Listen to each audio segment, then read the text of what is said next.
ఉన్నటువంటి కాలానికి ఏ కాలం అని పేరంటే క్రీస్తు శకము. క్రీస్తు శకము 2025వ సంవత్సరము డిసెంబర్ 25వ తారీఖు. 2025వ సంవత్సరము డిసెంబర్ మాసము 25వ తారీఖు గురువారము. ఈ ఉదయకాలము మనం ఉన్న కాలం ఏ శకము? క్రీస్తు శకము. ప్రపంచంలో చాలా శకములు మనకు కనబడుతూ ఉంటాయి. శక చరిత్రకు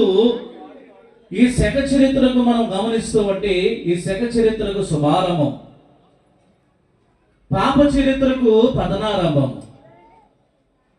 శక చరిత్రగా మనం చూస్తూ ఉంటే ముఖ్యమైనటువంటి సంఘటనలను ఆధారంగా చేసుకుని చరిత్రను లెక్క కట్టడం. ప్రాముఖ్యముగా భారతదేశంలో, పశ్చిమ భారతదేశంలో ఇక్కడ మనం చూస్తూ ఉంటే శాలి వాహన శకము, విక్రమ శకము, 2 శకాలు మన భారతదేశంలో కనబడుతున్నాయి. చాలా ప్రాచుర్యం పొందినవి. అంతర్జాతీయముగా ఏ శకం ఉన్నదంటే క్రీస్తు శకము. ఏ శకం అండి?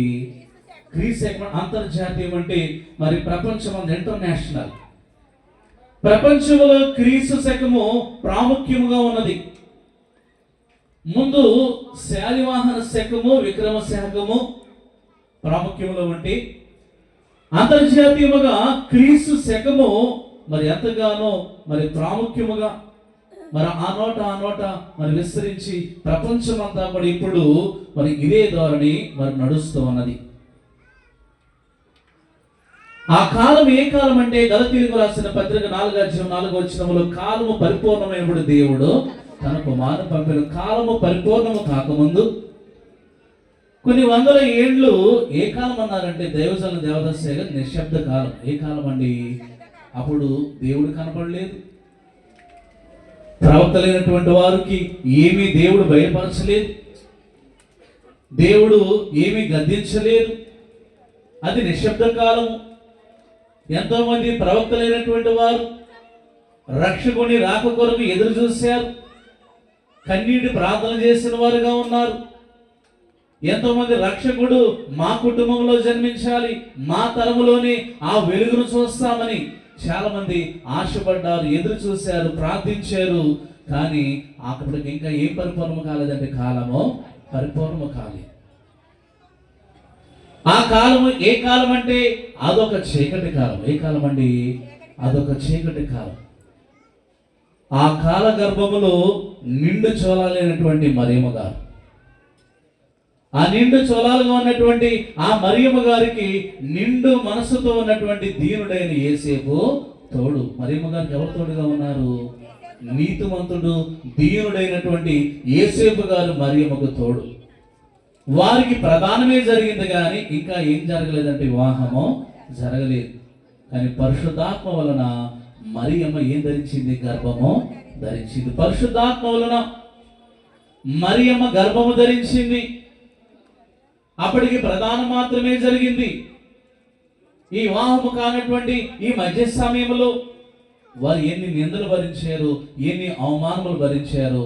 ఆ కష్టకాలములో, ఆ ఇబ్బంది కాలములో ప్రజలు మాట్లాడి ఆ సూటిపోటి మాటలు, ఆ కాలంలో నీతిమంతుడు దీనుడైనటువంటి యేసేపు గారు ఎవరు తోడుగా ఉన్నారు? మరియమ్మ గారికి తోడుగా ఉన్నారు.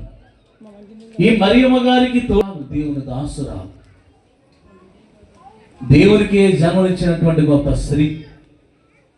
ఏదైనా తోటలో మొదటి స్త్రీ అయిన అవ్వమ్మ ద్వారా పాపం వచ్చింది. సువార్తల్లో 2వ స్త్రీగా కనబడుతున్న మరియమ్మ ద్వారా ఏమొచ్చిందంటే మరియమ్మ గర్భమును జన్మించిన కుమారుడైన ప్రభు ద్వారా రక్షణ వచ్చింది. ఎంత గొప్ప భాగ్యం వచ్చినాడు. ఆ స్త్రీ ద్వారా పాపం వచ్చింది. ఈ 2వ స్త్రీ అయినటువంటి మరియమ్మ గారి గర్భమందు రక్షకుడైనటువంటి ప్రభు జన్మించారు. పాప శాపము నుండి విడిపించడానికి కుమారుడైనటువంటి ప్రభు ఈ లోకములో ఆయన జన్మించడం జరిగింది. కాలము పరిపూర్ణమైనప్పుడు దేవుడు తన కుమారుని పంపిన. కాలము పరిపూర్ణమై దేవునికి తెలుసండి. ఎప్పుడు ఏ సమయంలో ఏది జరిగించాలో దేవునికి తెలుసు. మన ఆలోచన వేరు, దేవుని ఆలోచన వేరు. మనకు తొందరపాటు ఎక్కువ. కానీ దేవుని ప్రణాళిక చాలా గొప్పదై ఉంటారు. దేవుని ప్రణాళిక చాలా గొప్పది.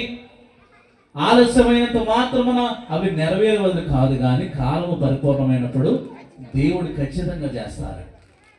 దేవుని చిత్తము చాలా గొప్పది, దేవుని సమయము చాలా గొప్పది.